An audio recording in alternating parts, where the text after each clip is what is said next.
Hey guys, I'm Josh Harris. I'm the pastor of Branchville United Methodist Church.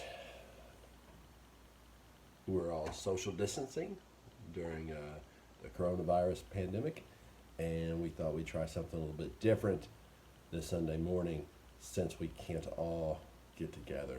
So here we go. We don't know what we're doing. I hope you like it. Peace. Ladies and gentlemen, boys and girls, we've never done this before. We have no idea what we're doing. That's evident. That's evident. It's evident.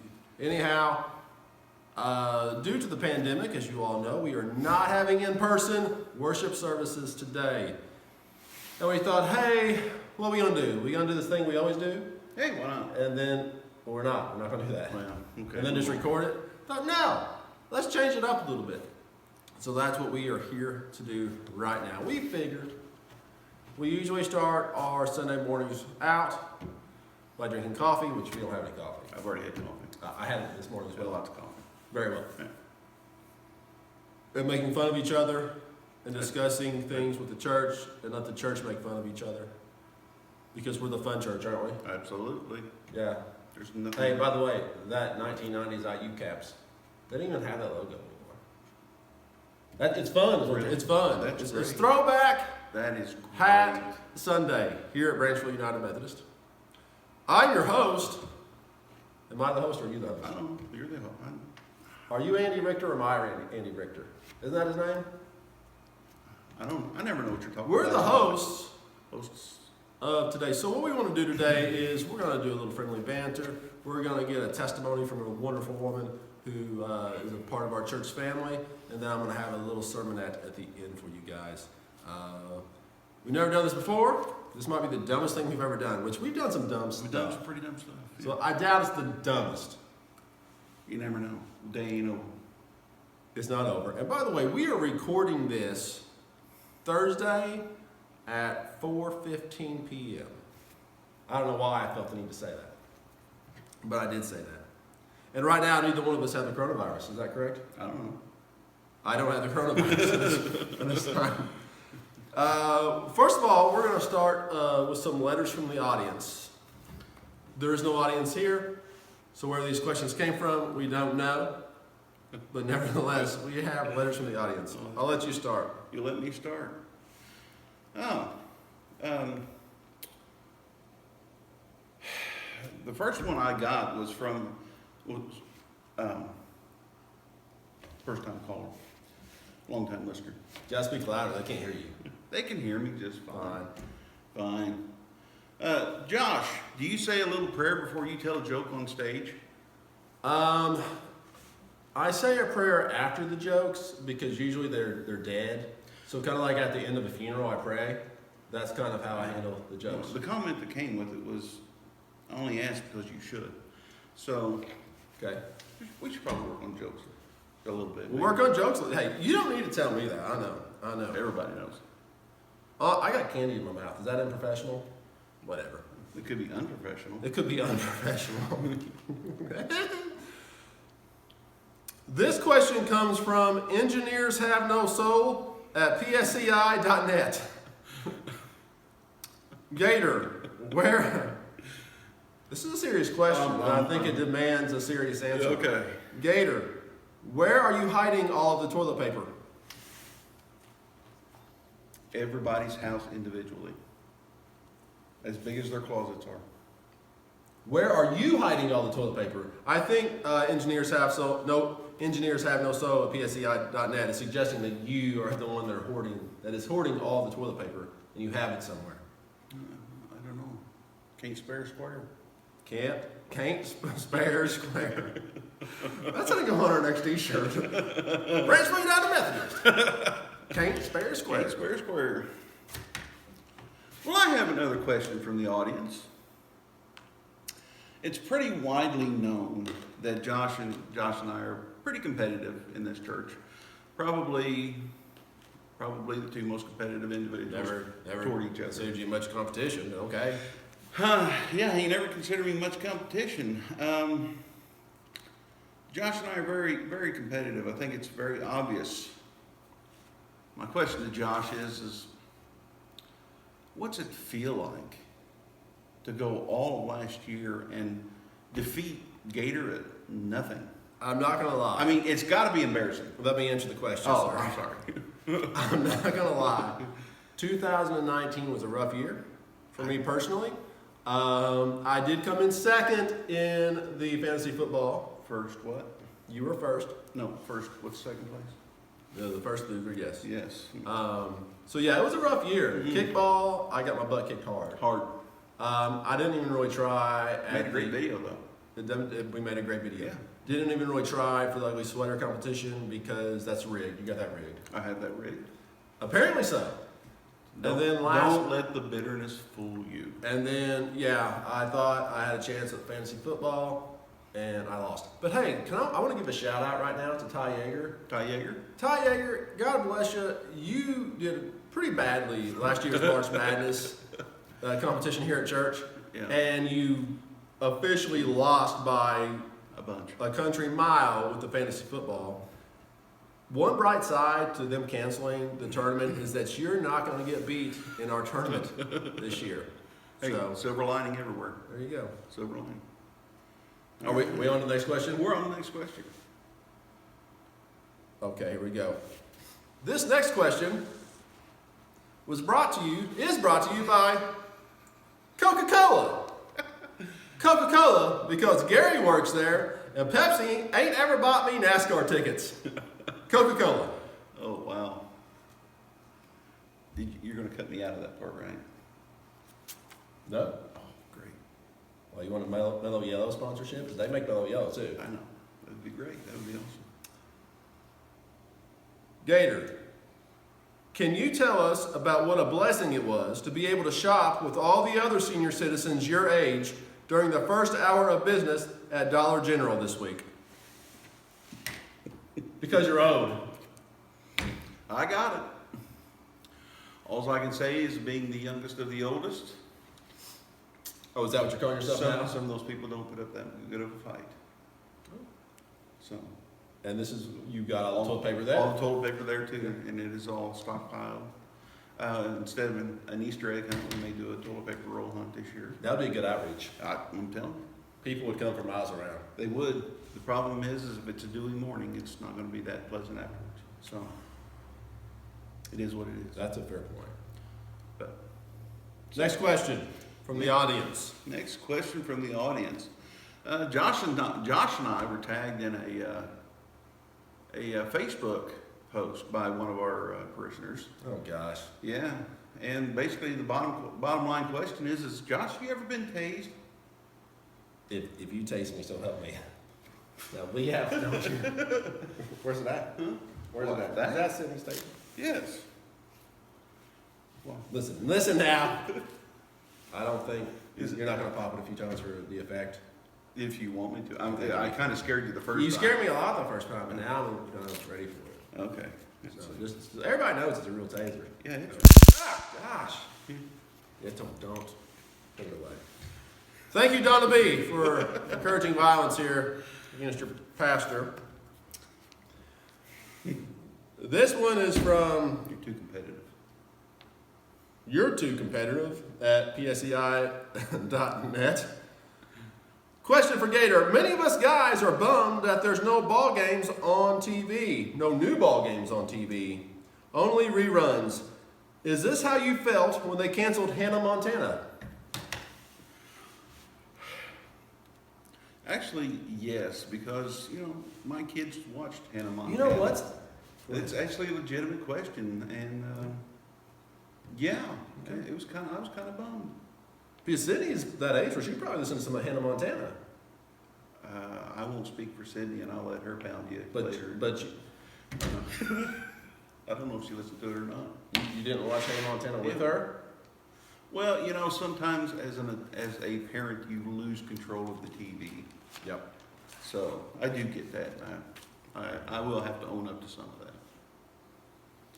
So some of the things going on right now, we're going to talk about the news of the day, News of the day. topics of the day, coronavirus pandemic. They just announced, I don't know if you heard this, you probably did, that the kids are out of school. At the earliest, they're going back May 1st. May 1st.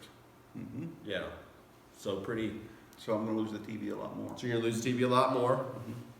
A lot of people are missing out hours of work. Hours, yes. Very much so. It's affecting it's affecting the bigger cities. I know you were able to work from home this week, some.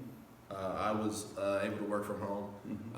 Any of the employees at your company, are they missing hours, missing income right now, or? No, they are actually working. They've done a really good job. They've split kind of in teams to keep the numbers of people down. They've kind of spread the lines apart just a little bit, so everybody gets their 6 foot radius, and I do commend them. They've done a pretty good job on that. So we are still full functional right now. That's good. I know a lot of hairdressers, barbers, restaurants. A lot of people are missing work right now, and that's gonna really hurt their family's cash flows. So we need to be continuing to lift those folks and their families up in prayer. It's been interesting to talk about really quickly how we have had to learn to function in a new way as a church. Very much so. And I see lots of churches right now that are really trying to figure their way through this right now, aren't they? But I have to commend us. We went through a transition here a while back, and the congregation did well. I think we adjusted it was kind of a very smooth, scary process, and I hope and pray that we can continue that, especially in times like this. Yeah, for sure. I think a lot of the wisdom that the church board had, never tell them, well, I just did, that I said they had wisdom, but they made the decision several years ago to keep some liquid assets in reserve for if times ever got tough. And right now we have folks that's probably income is going to be going down because they're missing work, therefore they can't give as much. Frankly, it's going to be hard for, we're right now talking and figuring out new ways for our folks to give, because right now the only thing we've had is the offering plate. And there's not going to be an offering plate this Sunday, or the next Sunday, or the next Sunday, or the next Sunday. Did I say 4 Sundays? Close enough. Yeah. So we're talking to the treasurer, who's been doing a great job. Shelley's been doing a great job at looking at different ways and avenues for people to give, not just through this time, but From now on, because people have asked for different ways to give. So, and I think it's a great way to move forward. yeah. Technology is not always bad. I mean, let's use it to our advantage when we can. Yeah, technology's not always bad. We're back. Josh forgot to turn on airplane mode. Speaking of technology, because of technology here, our church was able to make some significant big decisions very quickly because we had email. And we were able to share a thread and comment and about business we went. And it was amazing how fast things do happen through email. Yeah, we talked about canceling these services. We talked about additional ways for people to give to this church, and we discussed how we're going to play a very small role, but yet a role in assisting the school using our property to distribute food to families. That all took place pretty seamlessly, I think. It was less than an evening. Yeah. So technology can be a benefit to us. One of the things that we're Gator here, for those who don't know, I'm not sure I know yet. Gator is a small group leader at this church, and he's on our church board. And we discussed how are we going to do small groups, because we want people to interact. We know a lot of our folks, they have a lot bigger issues going on in their life right now, the coronavirus. Absolutely. And they need each other right now. And so how are we going to interact? We've talked a little bit about that. What ideas do we have right now? One idea right now is to take advantage of Messenger. I mean, we already have a group. We could go through a few things, ask a few questions. Yeah, it's going to take a little bit longer to type out your discussion issues, especially for people that have lots of discussion issues. But What, did you say something there? no, what? I don't know. But yeah, I think it's definitely a possibility, and we use to our advantage. It's Yeah, I know we even talked about some. I know one small group here has already used an app called, or is it software? I don't know, called Zoom. I didn't use that until this week for the very first time. Which goes to another point. Right now would be a great time. I don't know about social distancing, how you would do that, but sometime if you have folks in your life who aren't as comfortable with technology, perhaps a grandparent or a parent, to sit down and show them just a few things so they can still stay connected. yeah, and that's a tough one. Yeah. Sometimes it really is. I know sometimes I fight technology, so I can imagine how some people feel about it. It's interesting whenever we were asked by the conference, and I thought it was wise to suspend having worship services for the next 4 weeks. It took me about half an hour to realize, oh wow, that includes Easter. Includes Easter. Yes. That includes Easter. Here we are in season of Lent, which, by the way, do you regret now giving up washing your hands for Lent? No. Okay. Does Purell count as washing your hands? Doesn't matter. So you're not using Purell either? No, it's all right. Okay. And it's great because you're a germaphobe. I am a bit of a germaphobe.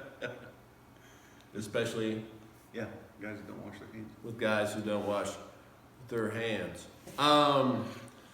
So when we made that decision to not meet as a collective body in person, and a lot of other churches are making that decision right now, have made that decision, will make that decision, there was different responses. What responses did you see with that? Well, a lot of the responses I saw was, we're a church, we need to meet. Or the church is canceled. Not true. Not true. The church is more than the building. And I think that's things that we forget sometimes, that we see the church as the chairs, the building. We got a brand new church sitting here. It's great, it really is, but we're the church. And I think that's what we really need to take from this. I think you're right.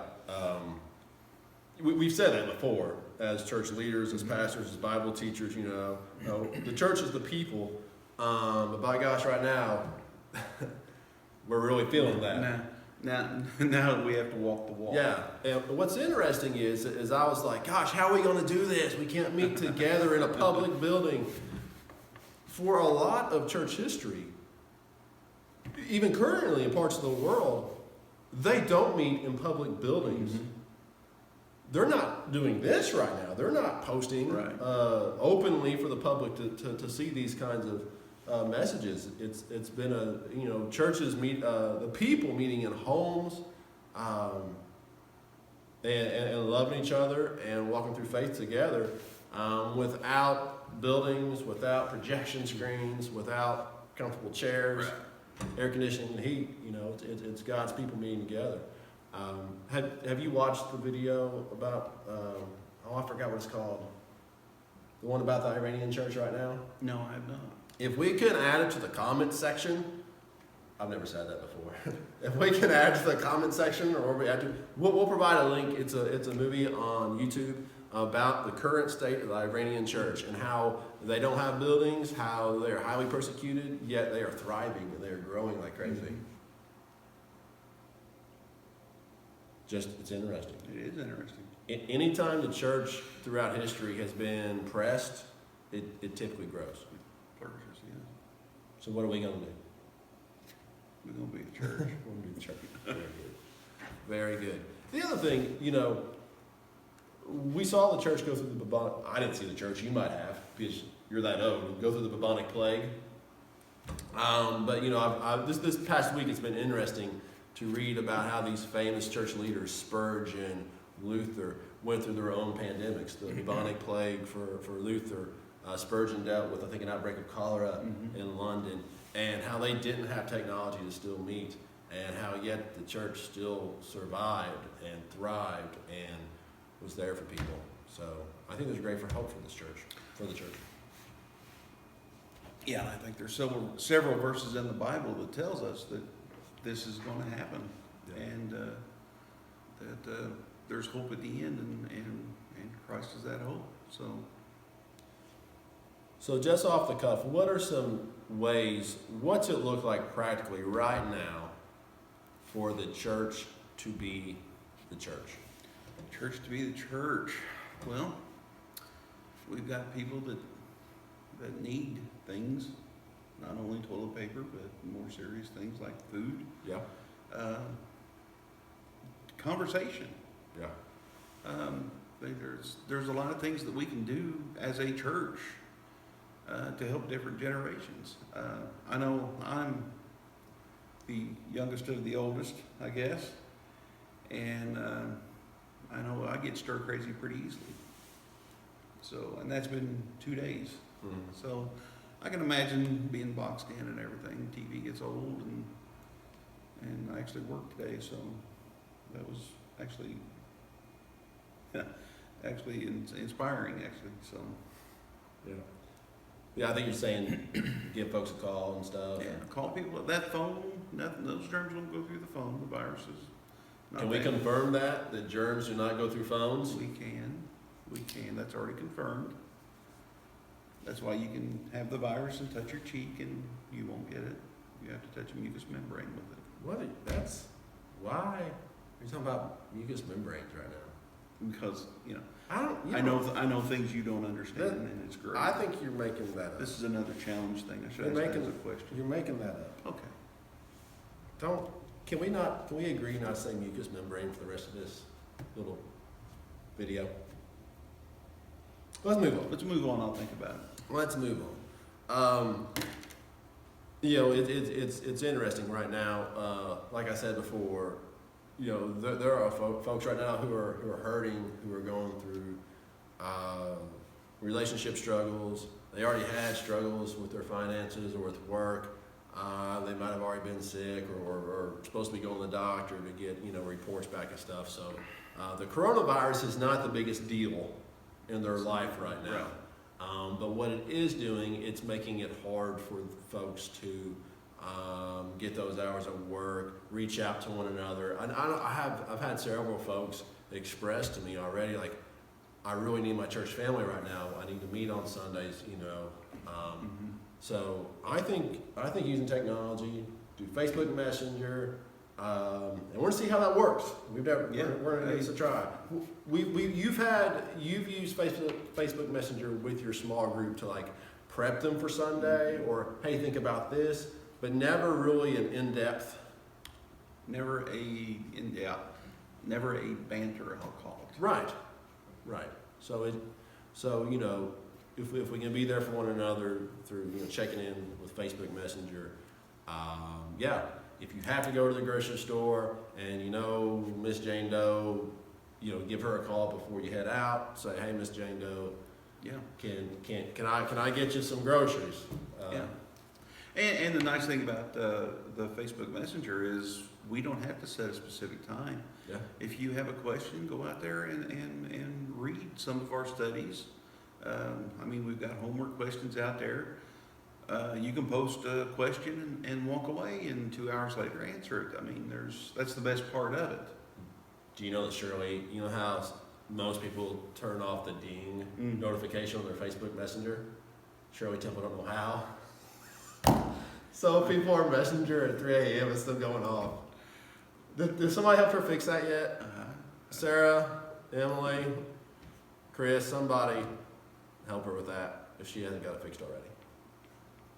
Or don't. That's kind of funny. Well, yeah. I'm usually up at 2 o'clock in the morning, so. Yeah. Any other closing thoughts here, Mr. Gailey? No, it's just the fact that being the church is not a local thing, that we just need to really focus on what it means to be the church, not a church.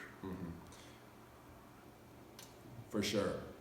And there's going to be lots of people, both in our congregation, outside of our congregation, that's going to need our help in the coming days, and now it looks like weeks.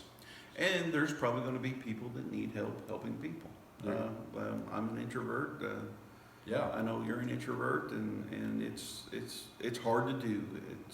It's hard to get out there and actually do something that you're not a natural at. Yeah. And we do have people that are very good at it. I'm going to write that down. There's going to be people who need help helping people. Is that what you said? Yeah. I've got another on it. There's going to be people About time. who need help in helping people who need help. Wow. I feel like mine was a little bit better. Yeah, you usually do. Guys, we love you. Be safe out there. Be smart. If you need anything, contact the church. Right now, what I'd like to do is we got a testimony from one of our members here that we'd like to share with you. One of the things that I've been wanting to do for a long time, and I thought now would be the perfect time to do this, is I want to start sharing testimonies with you guys, the congregation, because other people's stories echo in our own lives. And so this week I thought about people being afraid of this pandemic and health issues, and that they're fearful, and how do we move through that fear. And I thought, I need to get Susie up in here. Susie is an inspiration to all of us at Branchville United Methodist. She has faced a lot and continued her faith with Christ and finds her hope in Him. And here she is. Hi, my name is Susie James, and I'm here to give my testimony on my diagnosis with a rare, uncurable cancer called neuroendocrine carcinoma. First, I want to tell you a little bit about myself. I've married to the man of my dreams for 38 years, and we've had 2 sons that have been nothing but a joy to us, and now they're both on their own with families of their own, and I feel very blessed that they are with the women that they love, and they both have given us 5 grandkids total, boys, all boys. I was diagnosed with this cancer in 2016. I had gone in for a hysterectomy, which my gynecologist had been trying to have me do for years, for fibroid tumors. Nothing severe, nothing serious. She just thought, with my age and everything, it would be best to go ahead and have it done, not have any issues with it, even though she said it wouldn't become cancerous. I bucked that for many, many years and finally decided in 2016, with God's prompting, to have it done. Once I was in the prep room to get prepped for my hysterectomy, I was taken back into the surgery room. And when I woke up, my husband was sitting next to me, and he told me that my hysterectomy never happened. And I asked why, and he told me that the doctor had found a mass in my stomach that she's never seen anything like that before. And wanted me to go by ambulance to a hospital in Louisville to have tests run, which was 5 days worth of testing. And I had a liver biopsy done, and through that biopsy it showed that there was cancer in my liver, cancer all throughout my stomach, and the oncologist that I had spoke with about my cancer had pretty well given me, I hate to say death sentence, but he didn't give me any hope. He said that surgery wasn't an option because this cancer would just grow back if I were to have surgery. It is a stage 4 cancer, and it will never go away. and the only thing that they can do for me was giving me monthly injections to help slow down the progression. He gave me a lifespan of maybe 2 to 4 years with this cancer. I was not happy with that. My heart was hurting so bad I just couldn't accept it. And my family and I, mostly my family, decided to get a second opinion. We wanted to find a doctor who was familiar with his cancer, because not too many doctors know about it or even how to treat it. So a lot of research was done and found a world-renowned specialist that was 2.5 hours away from our home. And I went to him, and the first thing he told me was, "How do you feel about surgery?" After the first doctor told me that that wasn't an option, I was a little hesitant. But after talking to him and listening to him, I was all for it. You know, that he's giving me hope. He's giving me a longer life. And he's giving me more time with my family and friends that I love so much. He recommended me to a world-renowned surgeon that was 10 hours away from my home, which I was all for it, and so was my family. So we went to Louisiana the next week and spoke with this doctor, this surgeon, and the next Tuesday I was scheduled for surgery. I had my surgery, which was called a debulking surgery, and the doctor removed 19 cancers out of my body. At one time, he was working on my liver, and he wasn't real comfortable about removing a big tumor that was in my liver. So he told me, he said, "Susie," he said, "I just took a moment and I stopped and I prayed that God would guide my hands in helping me so he could get rid of this tumor." So that's what he did, and it was successful. I'm doing really well. I have had, that was back in 2016. In 2018, I had 2 liver embolizations, and I feel fine through God's grace. I'm doing good. I know my insides is still a wreck with cancer, but it's being treated by a doctor that I trust with my life, and I know that he's doing what's best for me. Was I scared? Yes, I was scared. When I first was told that it was cancer, I felt fine. I was in denial. But once the reports were shown to me and symptoms and things, I came to realize that this must be true, you know? And I did get scared. But I put my faith in God. And I trust in Him. I trusted Him, and I still trust Him today. And with God's help, I'm doing fine. Could be worse. You know, really hasn't slowed me down much. I don't think about my cancer. I try to be positive, and I love every aspect of my life now. Life is so much more meaningful to me now, and my faith is so much stronger because of this diagnosis and because of the church that I have started attending about 4 years ago. My church family, it has been there to support me, to lift me up, to be encouraging, and they're just a neat bunch of people, and I love them dearly. They are my family, my church family, and I look forward to going and being with them and listening to Josh's services, which I feel are for me. I feel he writes them for me, and every week, because I get meaning out of them every time. I know this pandemic is really alarming and scaring to us because it's new and it's killing people, and it's, you know, it's invisible. So you don't know if and when you might get infected with this virus. My thought is just keep the faith. Put your trust in God. Trust Him. Truly trust Him. Do what the authorities tell you to do. Stay out of high public areas. Take this time to make quality time with your family and do things that you normally wouldn't be able to do. And again, just don't give up. I don't give up. I can't give up.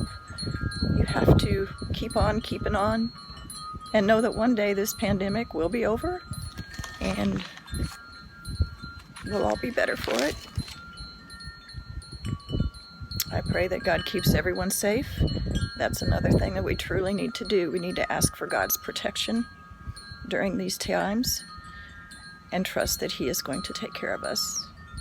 So that's it. Again, I appreciate you taking the time to listen to what I have to say. And God bless you all.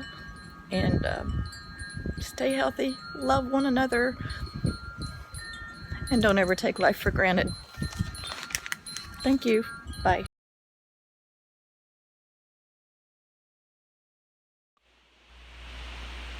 I don't know if there's anything that I could really add to what Susie just said, but there are a few things that I'd like to share with you from the scriptures.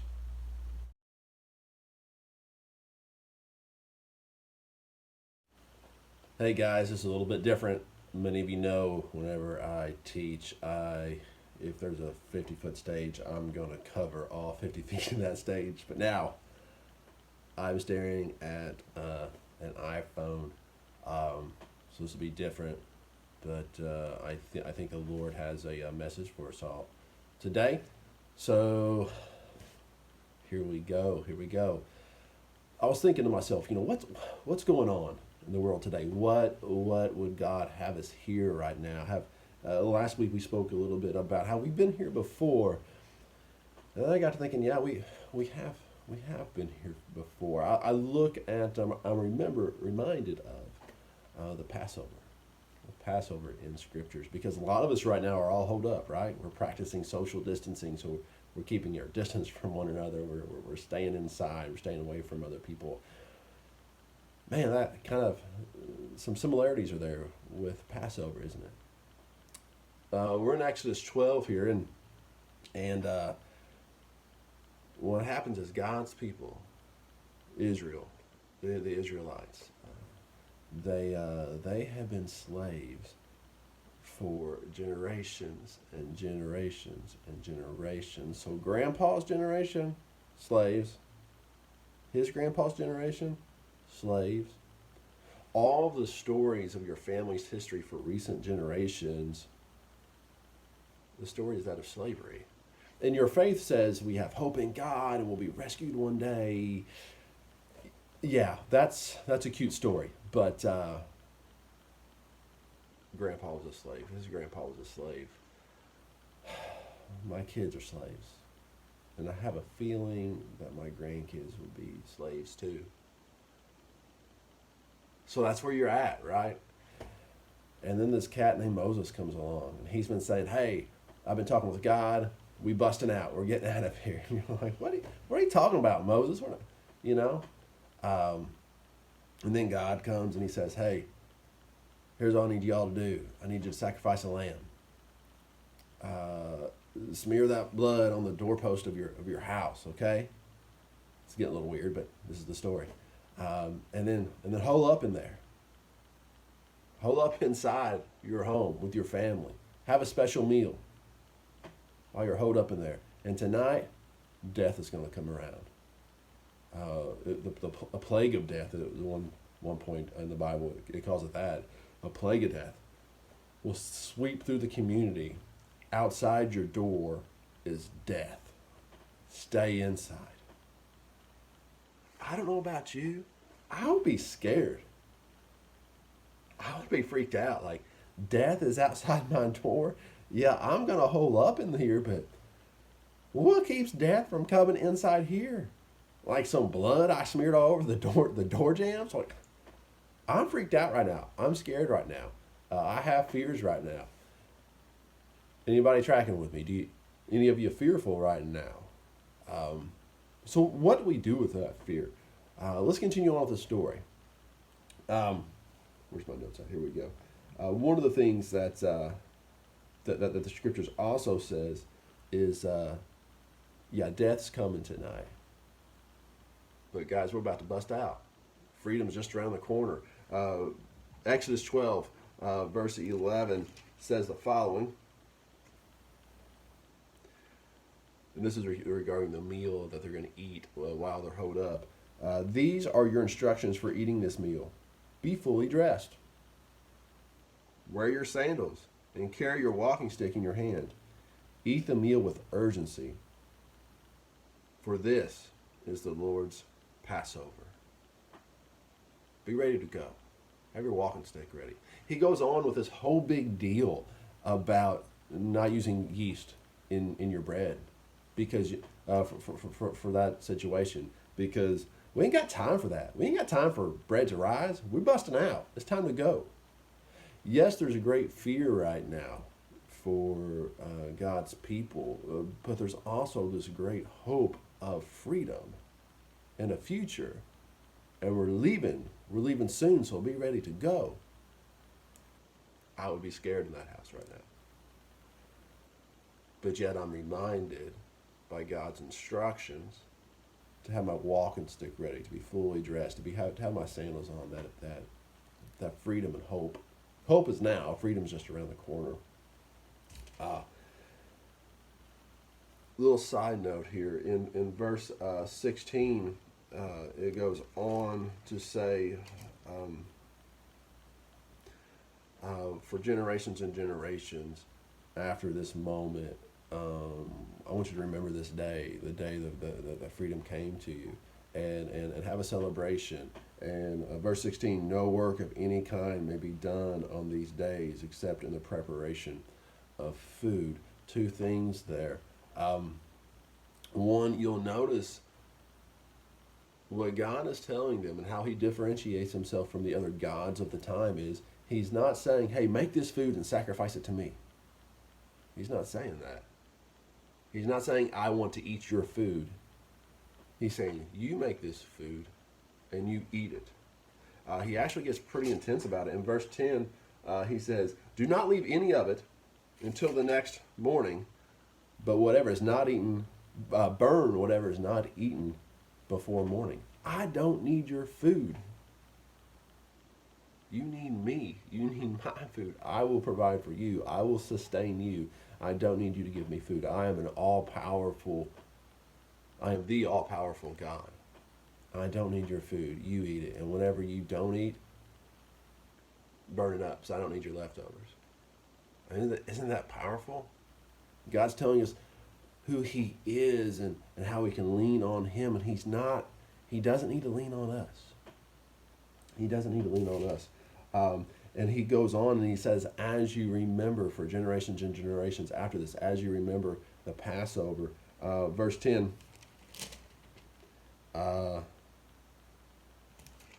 also says, verse 16 says, no work of any kind may be done on these days except in the preparation of food. So you continue to eat during your celebrations to remember this, but don't work. So here's my side note on that. Rest. You guys, use this time. If you're holed up somewhere, I know some of us are able to work from home, right? But some of us have a little extra time in our hands right now, which brings more stress because, are we getting the hours at work? What is this affecting our income? I hear that. But if you have a little extra time right now to rest, do so. But you might be used to going at a breakneck speed. You're involved in this organization. Your kids are involved in this organization, and usually you have after-hours calls from work and this and that. And right now that's not happening. So your life has come to a major slowdown. You got a little whiplash right now. Rest a little bit. Rest a little bit. Take a hike with your kids. Hey, Perry County folks. We are blessed to have a lot of forest, natural forest, and trails surrounding us. And if you want to social distance, you can distance yourself socially in these woods around here. Go get out on the trail. Take your family hiking. Get out in nature. Sometimes the best way to deal with fear is just to step out into God's creation, into nature, and be like, the God who created all this. is still in control. The God who created all this loves me, and that can bring a sense of peace. Go play a board game with the kids. Rest a little bit. On with the main story here. I recognize that a lot of you guys have much bigger issues in your life right now than the coronavirus. I recognize that some of you have much scarier health concerns right now than this pandemic. I recognize that some of you all right now are scared to death that the fight that you had and the friction you're currently experiencing with a friend, you're afraid it's never going to go back to being normal, that friendship's broken now forever. I know a lot of you right now are really afraid that you're not going to get into the college program that you hoped you were going to get into. Because if you don't get into that, then what's the rest of your future look like? And that wasn't your plan. And I know a lot of you all right now, we're all in different stages of life. Some of you are fearful you're not going to get to have that season of pick a sport or activity. A lot is being canceled right now. I know a lot of you all have more personal fears right now that are unique to a group of people or to you specifically. And that's really what's weighing on your heart right now. Not to minimize our concerns about the coronavirus, but just to be honest about what our real fears are, because we all have our own fears. God's people, they took blood. They sacrificed a lamb, took blood, and put it on the doorpost of the house. And that was their safety, and that was their hope that evening. Our hope as believers in Christ is the hope we have in Jesus and his sacrifice on the cross for us, his blood, if you will. That's our hope, is Jesus. And so what does that mean? When we say we have hope in Jesus, what does that mean? We need to talk about that today, whatever time you're listening to this. One, it doesn't mean that you're not going to get the coronavirus. Having hope in Jesus doesn't mean you're not going to get the coronavirus. Having hope in Jesus doesn't mean that your relationships are going to be fixed. It doesn't mean you're going to get the promotion. It doesn't mean you're going to get into that college program, that you're going to make the team. It doesn't mean that. It doesn't mean that God is a Santa Claus type figure who answers your wish list with all the things you want. It doesn't mean that at all. Now, I'm not minimalizing your desires.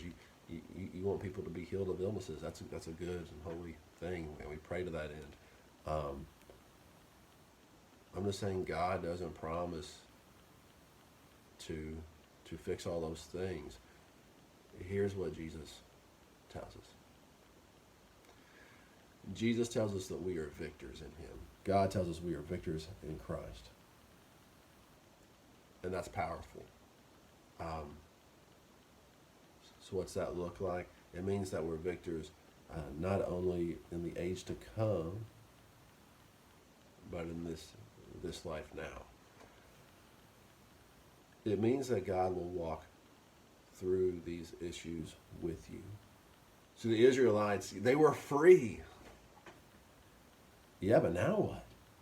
Like, where the heck are we going? What if these Egyptians change their mind and they come after us? Guess what? They do. And where do we have to go? I don't know, because we run into a big sea and there's nowhere we can go drown or we get slaughtered by the Egyptians. Will God show up? And God did show up for them. It was still a very, very difficult journey, wasn't it? For the Israelites. It was, they didn't always know where they were going to eat. It was difficult, long, tiresome. It was a rough journey, and what God promises us is that he will go through our journeys with us. That's the hope we have. Can he bring healing about in your relationships? Absolutely he can. Does he promise to? No. Will he be with you through it? Yes, he will.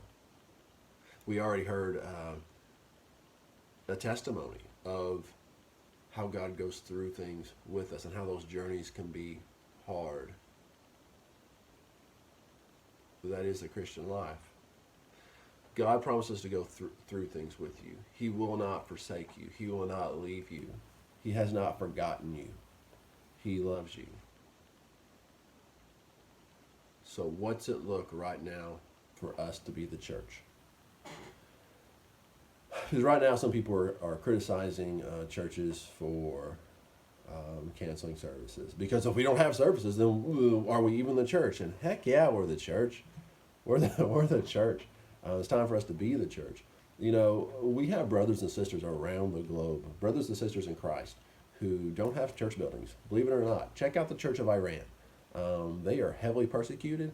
They do not meet in public buildings. It is not safe for them. Yet they are growing.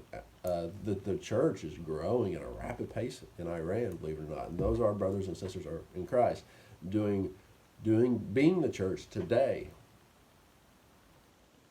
What's it look like for us to be the church without meeting in person, without meeting in our buildings? It means that we love one another. It means that we check on our brothers and sisters. Hey, have you heard back from the college yet? Did you get accepted? Hey, do you need an extra roll of toilet paper? Do you need somebody to go get the groceries for you? Because I'm going into town. I got to go get some. I can bring some to you. Have you reached out to your friend? Have you heard from them lately? Are things better there yet? You check in on one another. You love people. You lift each other up in prayer. As I said last week, we've been here before. We've been here before. Right now is the time for us to love people. And to not panic, not to hoard food, not to spread false information via our Facebook pages, but to love one another. I don't believe God sent the coronavirus to punish us.